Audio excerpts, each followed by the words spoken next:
Welcome to my channel. Today I'll be reading The Hotel Room That Didn't Exist by Anonymous. Enjoy. All of these stories are scary, but some of them aren't true. So please subscribe to our new channel where we'll be publishing terrifying tales submitted by you guys.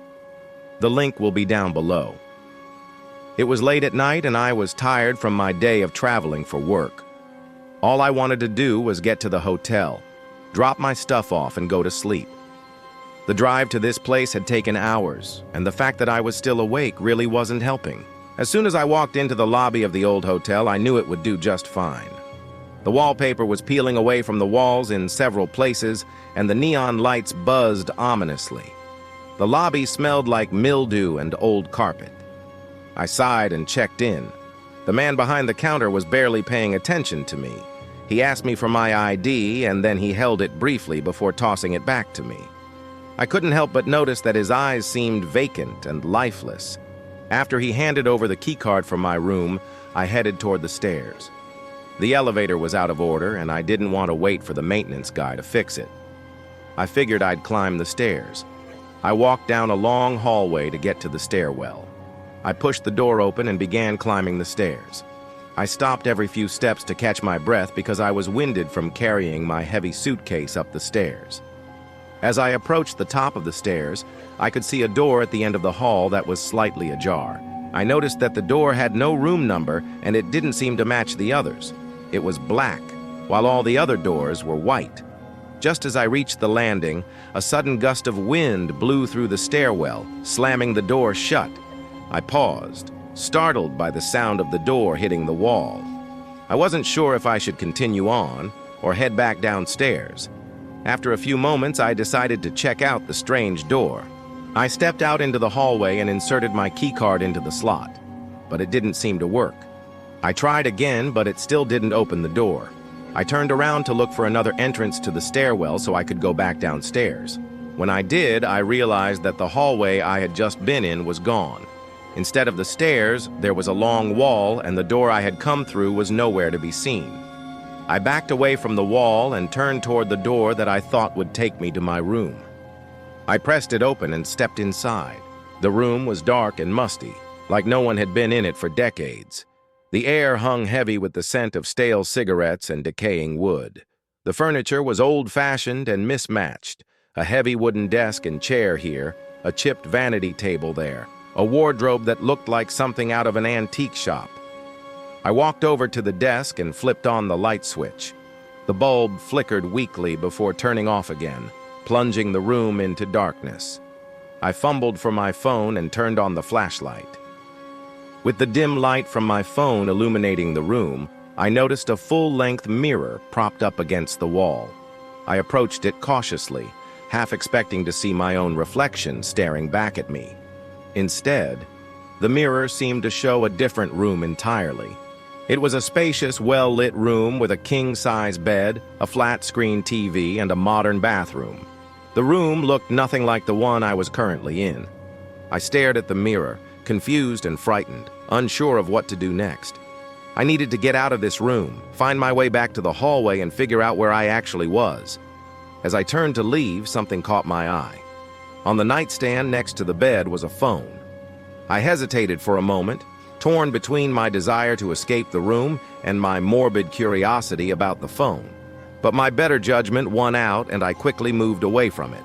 As I reached the door, however, it happened. The phone on the nightstand began to ring. Startled, I jumped back, my heart pounding in my chest. Should I answer it? What if it was important? What if whoever was calling could help me escape this room? Or what if it was dangerous? I hesitated for a moment, torn between my fear and my desperation to find a way out. Ultimately, my curiosity got the better of me, and I reached out to answer the call. "Hello," I whispered, my voice trembling slightly. There was a long pause before a voice finally responded. "You shouldn't be here," the voice whispered back. I froze, my blood running cold. I could sense the panic rising within me. I wanted to scream, to shout, to do anything to make myself heard. But my throat was hoarse and dry. I tried to speak, to respond, but no sound came out. As I struggled to regain my composure, the voice continued speaking. Its tone was low and menacing. "This room isn't real. You never should have entered it. You need to leave now," the voice urged. I listened intently, trying to make sense of the cryptic message. Was the room I entered imaginary?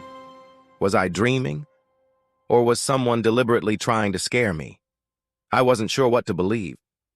I wanted to hang up, to end the call, but my fingers wouldn't seem to move. They were frozen in place. I tried to speak, but my throat was hoarse and dry. Then, as abruptly as it started, the call ended. The phone went dead silent. I stared at it, still pressed to my ear, feeling utterly helpless. It took me a moment to realize that I was still holding the phone. I dropped it onto the nightstand, the sound echoing in the silence of the room. I ran towards the door, desperate to escape the confines of this strange and unsettling room. I pounded on it, my heart pounding in my chest, but the door remained stubbornly closed, offering me no escape. I screamed, my voice echoing through the room, but no one answered. I was trapped, imprisoned in a room that seemed to exist outside of reality. I sank to the floor, defeated, tears streaming down my face. In the distance, I heard footsteps approaching. I lifted my head, my eyes searching for the source of the sound. But the room was still empty. Then I noticed something odd. The mirror on the wall, which had shown a different room earlier, now reflected nothing.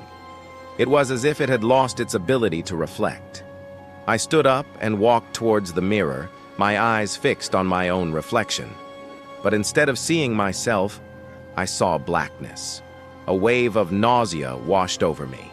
My mind raced, trying to comprehend what was happening. Was this a dream? A nightmare? I felt a presence behind me, a cold, sinister presence. I turned around slowly, my eyes scanning the room, but there was no one there. Yet I could feel the presence watching me, waiting for me. A deep voice whispered behind me, "You can't hide." I whirled around, my heart racing, but I saw nothing. I was alone in the room, or so I thought. Then I noticed a change in the mirror. My reflection was no longer showing the empty room, but instead it was showing me. But it wasn't my usual reflection. In this reflection, I was smiling. But I wasn't smiling in the mirror. My lips were curved into a wide grin, revealing my teeth, but my actual lips were straight. I reached out to touch the mirror, but my hand passed right through as if it were made of solid ice. Startled, I pulled my hand back, my eyes wide with fear. Then the reflection spoke. Its voice was raspy and distorted, as if coming from a distance. "Are you enjoying the party?" it asked. I shook my head violently, my heart pounding in my chest. "No, I don't want a party. I want to go home," I cried. But the reflection didn't respond. It just kept smiling, its grin widening. Then it began to lean towards the glass, its body pressing against it. Cracks spread across the mirror, resembling a spider web. From the cracks, a black liquid oozed onto the floor. My blood ran cold as I watched the scene unfold. I stumbled back, knocking over a chair, its legs scraping loudly against the floor. Suddenly, the reflection pushed itself further through the cracks in the mirror. More of its body came into view, and I could see that it was covered in what appeared to be blood. The room began to pulse, the walls throbbing like a heartbeat. I screamed, my voice echoing through the room. But the reflection just smiled wider, baring its teeth. It reached out to me, its finger outstretched. And then everything went black. Stay tuned for more.